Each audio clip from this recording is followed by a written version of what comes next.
Hi, I'm Amanda Jedlinski, SAF Senior Director of Content and Communications, and I'm joined here today with our senior lobbyist, Joe Bischoff, and he's going to give us a little insight into what to expect now that we know the results of the presidential election. And if you're interested in what he has to say, I hope you will join us on November 14th at 2 p.m. Eastern Time for SAF's Ultimate Roundtable, which we're opening to everyone who is an SAF member.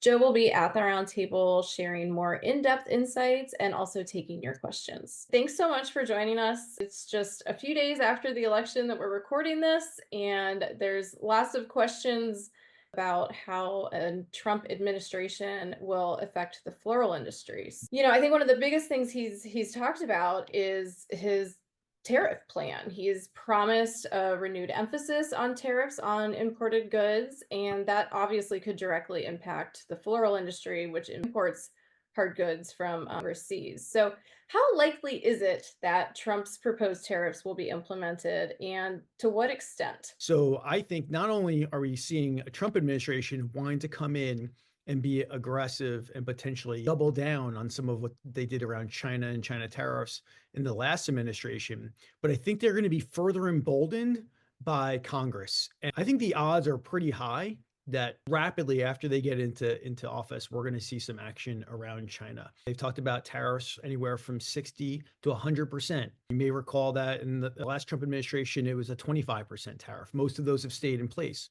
So it's a pretty significant increase that we'd be looking at. It could be rhetoric. It could be, trying to use it as an opportunity to create some leverage. But I think that there's some teeth to it. So, for a business owner, sounds like you're saying they should expect some increased costs in the goods they're importing. So I would say, I'd say buckle up. Okay. And it's not just on the tariffs, it's everything surrounding that. They're talking about using tariffs against the rest of the world too, where we don't have trade deals. So 10 to 20% tariffs. All of these things, if they were to pursue it, would add significant cost. And that's kind of once they're in their seats.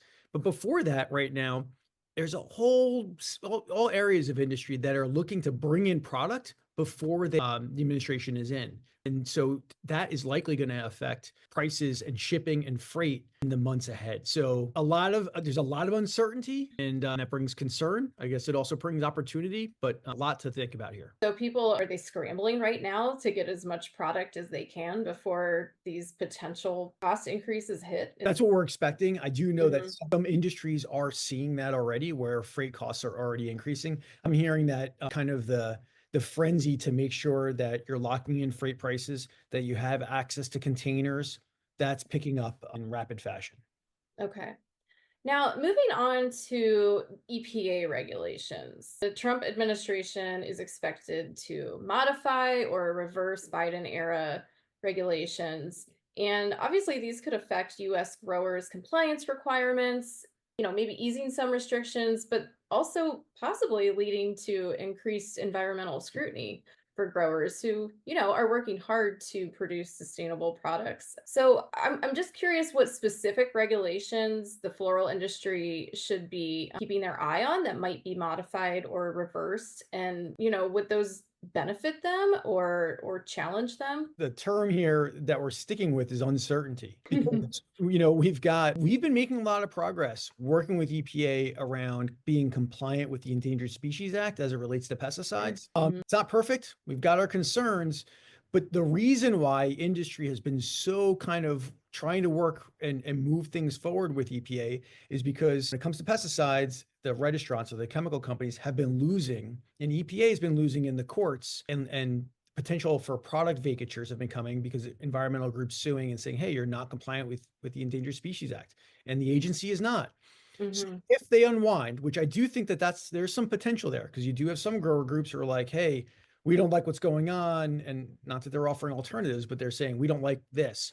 So if they pull the plug on those efforts, I think we do risk more vacatures, fewer products, and specialty crops are usually the first, including floral, are usually the first hit by that. So uncertainty there for sure. I'll also add on, there's been a lot of talk and touting of the Robert F. Kennedy Jr.'s role in the next Mhm. administration. And, and Trump has said, hey, I'm going to hand over agricultural, food, and even health policy to him. Now, again, a lot of this could be rhetoric, could just be trying to play to those people who kind of align with RFK Jr. But they have called out pesticides specifically, and RFK Jr. is very anti-pesticide. So that's another area where it's not what we typically think of, kind of a pro farmer, pro ag administration coming in. So it might all work out fine, but it does leave more question marks. So I will tell you, we're all talking about that in ag world right now, and wondering what's going to be ahead, and trying to get ourselves plugged into kind of whoever those folks are who will be landing in these agencies and see what's Mhm. there. Yeah, yeah, that will be telling when we have more information about that. And I do just want to call attention to the work that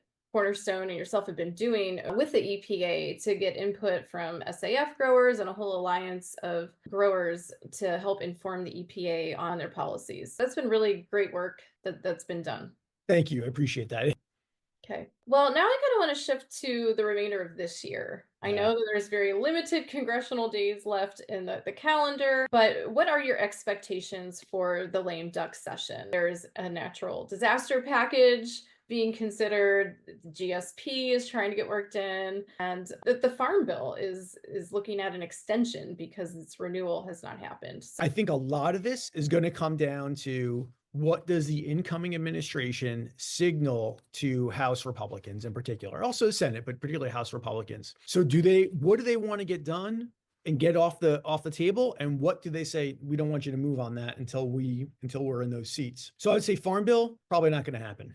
I think we're going to see an extension, and they're going to try to do something in 2025. And other things wise, we're looking at, yes, disaster. We've had natural disasters, obviously, in the Southeast with, 2 hurricanes in just the last few months. But also we've got the impacts, FEMA running out of dollars, the Small Business Administration running out of money.